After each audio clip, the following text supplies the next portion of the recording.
Então, segundo princípio da noite, individualidade. Eu sou apaixonado por esse princípio, né? É um princípio... Todos os princípios são importantes, né? Mas eu gosto desse princípio. Eu gosto de entender e também de explicar, de compartilhar que nós somos seres únicos.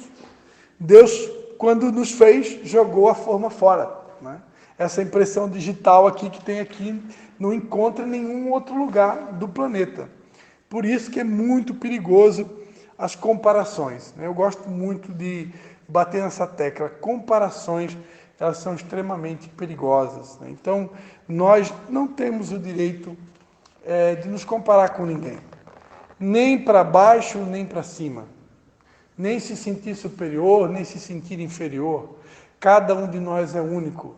A palavra de Deus diz que nós fazemos parte de um corpo, de uma grande família, onde nós somos membros individualmente desse corpo e cada um ocupa uma função. A função do Leandro é do Leandro, né? Da nossa irmã aqui é a Luana, é a Luana, a Cátia é a Cátia, o André é o André, o Marcel é o Marcel. O irmão é? O Elton é o Elton, a Natasha é a Natasha, né? A Maiane é a Maiane, a Daiane é a Daiane e a Thalita é a Thalita. Não tem, cada um é único. E à medida que a gente vai amadurecendo na caminhada, eu errei algum nome, não? Não. À medida que a gente vai amadurecendo, vai passando tempo na caminhada cristã, Deus ele vai dando detalhes do motivo pelo qual ele criou cada um de nós. Ele vai revelando o profundo e o escondido, né? E ele começa a ampliar o teu conhecimento do motivo pelo qual ele te criou. E aí, a partir do momento que você começa a entender por que Deus te criou, para que Deus te criou, você vai ocupar aquela função, você vai desempenhar aquela tarefa lá, aquela função, aquela missão de vida, e aquela missão é única. Você não vai ocupar o espaço de ninguém, e ninguém também vai ocupar o seu espaço, porque cada um de nós é um ser único, ok? Então, por isso, nós não precisamos competir com ninguém, nós não estamos concorrendo com ninguém, não existe competição no reino de Deus, simplesmente nós fazemos parte de uma grande família, e todos nessa grande família, que é chamada família de Deus, todos estamos aqui na terra de passagem com uma missão. E qual que é a nossa missão? Implantar o reino de Deus na terra, assim como é no céu. Ok? Então é simples assim. Romanos 12, do 4 ao 8.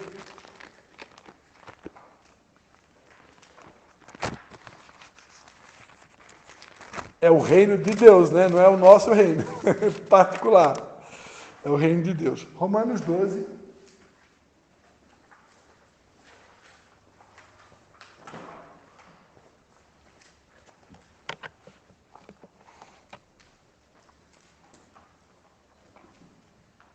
Romanos 12, do 4 ao 8, vai dizer assim: assim como em um só corpo temos muitos membros, mas nem todos os membros têm a mesma função, assim nós, que somos muitos, somos um só corpo em Cristo, mas individualmente somos membros uns dos outros. Temos diferentes dons, segundo a graça que nos é dada. Se é profecia, seja ela segundo a medida da fé. Se é ministério, seja em ministrar. Se é em ensinar, haja dedicação ao ensino. O que exorta, use esse dom em exortar. O que reparte, faça-o com liberalidade. O que preside, com cuidado. E que exerce misericórdia, com alegria. Esse texto que a gente leu aqui, ele é apenas um dos textos que mostram, de uma maneira bem sintetizada, bem sintética, resumida, uma pequena lista de dons que Deus concede à sua igreja. Então, tem pessoas que têm dom para profetizar, para ensinar a palavra de Deus, para proferir, proclamar a palavra de Deus. Tem pessoas que foram chamadas por Deus para ter um ministério, né? Deus me deu um ministério chamado Vinde às Águas. E o ministério para que serve? Para servir outros ministérios, né? Eu sempre digo, ministério é diferente de igreja. Igreja é uma coisa, ministério é outra. O ministério, ele foi criado para servir outras igrejas. Na verdade, só tem uma igreja só, né? Que é a igreja de Jesus. Então, o ministério, ele só está aqui na terra para poder servir outros. Né? Então, na verdade, todos nós fomos chamados para servir. Né? Jesus disse que se ele não veio para ser servido, mas veio para servir e dar a vida por muitos, né? Nós, da mesma maneira, temos que seguir o nosso mestre, servir. Agora, quando você recebe um ministério, aí isso é meio que dobrado, né? Já é um pouco mais explícito. Você realmente foi chamado por Deus para servir os outros, de fato, de direito e de verdade. Então, se é ministério, e ministrar. Se é ensino, né? Tem pessoas que têm o dom para ensinar. Né? Há quem diga que eu tenho esse dom. Amém, recebo em nome de Jesus. Estou aprendendo. Tem gente que tem um dom para exortar, tem pessoas que têm um dom para repartir, né? Então esse daí deve fazer com liberalidade. É tremendo, né? A pessoa que tem um dom da generosidade, né? A pessoa ela é generosa, ela gosta de repartir, ela gosta de doar, ela não tem nada de egoísmo nela. Então isso é algo lindo, né? Mas não são todos que têm esse mesmo dom, né? Outros já têm o dom de presidir, né? De administrar. Aí tem aquele que tem o dom da misericórdia, né? Que ele é todo sensível. Vamos ajudar aquele irmão. Você está vendo aquela situação daquela irmã? Ela está passando uma situação tão difícil. Vamos fazer uma vaquinha aqui, vamos fazer alguma coisa, vamos ajudar. Então é um dom, né? É o dom da misericórdia, de ter compaixão do outro, né? De colocar o coração na dor do outro. Então cada um de nós foi criado por Deus diferente. Tem aquele que tem o dom da intercessão, tem aquele que gosta de visitar o orfanato, visitar o asilo, o presídio, visitar doente no hospital, tem aquele que é o ganhador de almas, né? O evangelista. Enfim, Deus dotou cada um de nós com dons. Isso fala de individualidade. Deus não criou ninguém igual. Não tem nenhum aqui, né? O André toca violão, canta, adora, mas o Marcel já toca baixo, né? E o Guilherme toca bateria. Então, que desastre seria, já pensou? Pegar o Guilherme, o Vitor, o André, o Neto, né? A Daiane, e botar todo mundo no violão. Não formaria uma equipe, né? Então Deus deu dons diferentes, aí um vai para o teclado, o outro vai para o contrabaixo, o outro vai para a bateria, o outro vai para o violão, o outro vai na voz, e aí o outro prega, o outro intercede, e assim a gente forma um corpo, né? Assim a gente forma um corpo. Então isso tudo está falando de individualidade. Em Gênesis 2, versículo 20, a Bíblia diz que Adão deu nome a todos os animais, que isto implica na individualidade de toda a criação, mesmo com uma imensa variedade de espécies, né? Então, Adão colocou cada animal, ele colocou um nome diferente. Isso está falando de uma individualidade. Então, afinal de contas, o que é individualidade? É a identidade de cada um, é a tua impressão digital. Deus criou todas as coisas com identidades distintas. Cada um é um. Identidade fala das características que são específicas de uma pessoa, de um ser ou de alguma coisa. Por isso eu torno a dizer, amados, desculpa eu bater nessa tecla, do perigo das comparações. Muitas vezes pessoas são infelizes, né, por causa das comparações. Como muitas vezes é até um hábito do ser humano, né, pelo menos de um grande percentual, vou dizer assim, de cair nessa armadilha de se comparar, né? Muitas vezes você vê um artista na televisão, quem sabe, ou alguém na sua cidade, no seu bairro, ou alguém que tem a sua mesma profissão, e você meio que se espelha naquela pessoa, e em alguns momentos você até pode ser tentado a querer ser aquela pessoa, né? Eu vou dar um exemplo aqui dentro da minha área, né? Eu sou, dentre tantos dons que Deus me deu, um deles é o de pregar o Evangelho. Então, vou citar como exemplo aqui, né? pregadores brasileiros, um deles, né, que ficou muito conhecido no Brasil e nas nações, vou dar como exemplo o pastor Marco Feliciano. Né? Aí poderíamos citar tantos outros, né? O apóstolo Renê, Silas Malafaia, Luiz Hermínio, né? O Brasil é cheio de pregadores, né? É uma loucura. Luciano Subirá, Márcio Valadão. É muita gente que prega nessa nação. É um absurdo como tem homens de Deus e mulheres de Deus no Brasil. Aí você, de repente, você se espelha numa dessas pessoas. E quando você menos espera, você daqui a pouco já está imitando a pessoa. Já está falando no mesmo tom de voz dela. Claro que se a gente é discípulo, vamos colocar que nós somos discípulos de uma dessas pessoas. Então, se você é discípulo de alguém, ou segue os passos daquela pessoa, é comum que mais cedo ou mais tarde você vai acabar se comportando parecido. Vai ter algum trejeito lá, alguma fala, algum tipo de entonação que vai até remeter àquela pessoa. E quanto a isso, não tem nada de errado, né? Eu vejo muitas vezes, eu escuto, né, pregadores, vou dar outro exemplo, né, Cláudio Duarte, né? Cláudio Duarte no Brasil cresceu muito, né? E às vezes, a gente que conhece todos e ouve todos, a gente às vezes percebe, né, que um muitas vezes tá falando de um jeito que está se inspirando no outro. Isso é bem interessante, é bem engraçado isso, né? Porque quer queira ou não queira, a gente acaba se inspirando uns nos outros, né? Porque são referências que Deus tem levantado na nossa nação. No entanto, cada um de nós é único. Eu não tenho que imitar ninguém. Não tenho que me preocupar. Se acontecer, né? Daqui a pouco um trejeito meu ficou parecido lá com alguém, é normal, a gente se inspira em homens de Deus. No entanto, cada um de nós é um ser único. Eu não preciso imitar ninguém, eu não preciso ser cópia de ninguém. Com exceção de Jesus, que a gente já deve ter mencionado aqui, que é o nosso modelo máximo. Então, Jesus é realmente a nossa meta, é o nosso alvo. É aquele que eu quero realmente imitar em todos os aspectos. Então, se eu tenho que imitar alguém, principalmente essa pessoa é Jesus. Porque ele é o autor e consumador da nossa fé. Como podemos entender isso? E quando a gente não cai nessa comparação, nessa armadilha da comparação, a chance da gente ter problema com tristeza, desânimo, depressão, porque eu não sou aquela pessoa, ela é quase zero. Né?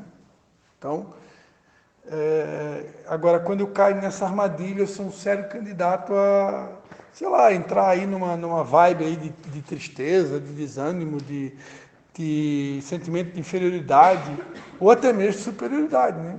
Que ambos são prejudiciais. Nós precisamos ter um conceito claro de quem nós somos.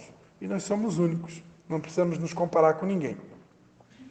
O texto de Romanos 12, do 4 ao 8, que a gente leu aqui, diz que em um corpo existem vários membros e cada um deles tem uma função específica.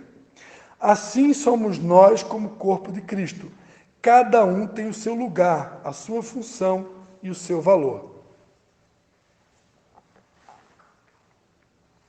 Deus, quando criou o homem, deu-lhe características particulares que só ele tem. Diferente de todas as outras criaturas, o homem pensa, decide e sonha. Embora todos nós, seres humanos, tenhamos uma estrutura física semelhante, cabeça, tronco, membros, coração, fígado, etc., tenhamos ações iguais, andamos, falamos, dormimos, totalmente diferentes uns dos outros. Temos personalidades diferentes, pensamos, reagimos de modo diferente uns dos outros. Isso é individualidade. Não sei aqui quem já teve a oportunidade de estudar, existem temperamentos comportamentais, né? Tem pessoas que são consideradas, segundo aqueles que estudam sobre os temperamentos comportamentais, tem pessoas que são consideradas coléricas, outras são consideradas sanguíneas, outras são consideradas fleumáticas, outras são consideradas melancólicas. Então, se você começa a estudar sobre esses temperamentos, você vai perceber que você, na maioria das vezes, vai acabar se enquadrando mais dentro de um dos temperamentos. Eu quero crer, entendo assim, que com o passar do tempo, que nós vamos sendo moldados pelo olheiro Jesus e ficando mais parecido com Jesus, o nosso temperamento ele vai se unificando, né, com o temperamento de Jesus, pelo menos deveria ser assim, né? Agora, para via de regra, eu fiz só esse ano eu fiz 2 testes de perfil comportamental. Eu fiz um pela Febracis e fiz um pela Escola do Sacerdócio Real, que é uma escola que eu fiz lá na Igreja Nação Forte, em Brusque, que eu vou estar, amanhã à noite eu estou me formando. Vocês estão todos me convidados para a minha formatura. Acho difícil que alguém vá lá, mas tudo bem. Então, eu fiz 2 testes e todos os 2 deram o mesmo resultado, né? Um dos meus perfis, meu perfil predominante é fleumático e depois, em segundo lugar, vem dominante. Mas, em primeiro lugar, eu sou mais para fleumático, né? Então, não tem muito de colérico e sanguíneo, né? Eu sou mais para fleumático melancólico, a minha esposa diria, né? Então, mas, em primeiro lugar, fleumático. E já tem aquele que é o sanguíneo, né? É mais estouradinho, pavio curto. Aí tem o colérico, hemorrágico. E tem o melancólico, né? Que é aquele, ó vida, ó azar, por que choveu hoje? Então, são características, né, que nós herdamos muitas vezes dos nossos pais e não tem nada de errado quanto a isso. Isso está falando da nossa individualidade. Embora parecidos, somos únicos nesta terra. Deus fez cada homem um universo único. Não existe ninguém igual a você. Diante de Deus, você e eu somos pessoas distintas, alguém especial. E Ele olha especificamente para mim e para você. Deus, em seu sublime trono, no meio de uma multidão, olha para cada um de nós como alguém único, especial. Precisamos aprender com isso que as pessoas são diferentes umas das outras, têm histórias diferentes, algumas são mais rápidas, outras são mais lentas, umas falam mais, outras falam menos, algumas são mais sociáveis, outras são mais caladas e retraídas, tímidas. Um é mais nervosinho, estouradinho, o outro é mais calmo, não é? Podemos levar ainda em consideração a cultura de cada povo. Seja bem-vindo, boa noite.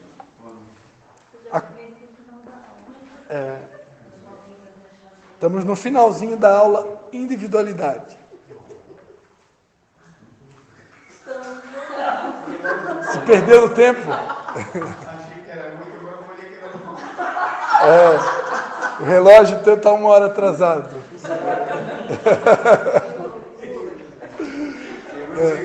No passado a gente cantava uma musiquinha assim, ó.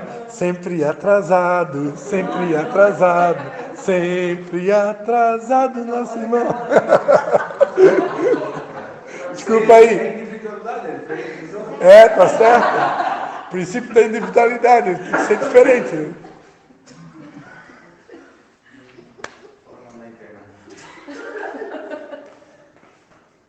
Responde aí, é o Davizinho que não foi convidado para o almoço. Podemos levar ainda em consideração a cultura de cada povo, de cada região, pois os costumes são diferentes. Diante disso, precisamos respeitar a todos, compreendendo as dificuldades e os limites de cada um. Um exemplo que eu poderia acrescentar aqui, né? Deus, além de eu tenho 2 filhos, eu tenho uma menina de 15 anos, que é a Anne Cristine, e o Levi Marcos, de 6. Além dos 2 terem sexos diferentes, idades diferentes ainda, tem comportamentos completamente diferentes, e o Levi ainda ele é especial, considerado autista, né? De grau leve, já chegou perto de moderado, mas hoje está mais para leve. E então são completamente diferentes. Nós, na nossa família, né? Os filhos do pastor Dalcino e do pastor Amena, são 4 homens. Christian, Michael, Leonardo, Tiago, todos 4 diferentes. Todos 4 diferentes. Você já conhece quase todos os 4. Quem que já conhece os 4, né? Embora a gente tenha algumas coisas, principalmente aquilo que a gente aprendeu com os nossos pais, princípios, né, caráter e tantas coisas que os nossos pais nos deixaram, mas cada um é único. O Tiago tem um jeito dele, o Leonardo já tem um jeito espoleta, explosivo dele, né? Ele é todo doidão, é o famoso Léo doido, né? Como ele mesmo se intitula. O Maico já é mais calmo, mais tranquilo, já é mais ponderado, né? É o pastor da família, né? E eu já tenho outra pegada. Cada um é único, não tem. É assim que Deus nos criou. Por isso que eu torno a dizer, nós não podemos cair na armadilha da comparação. Se a gente guardar isso, nós nunca seremos infelizes e não ficaremos tristes. Não por esse motivo, né? É aqui ou lá na... Acho que deve ser na casa lá da... Ok?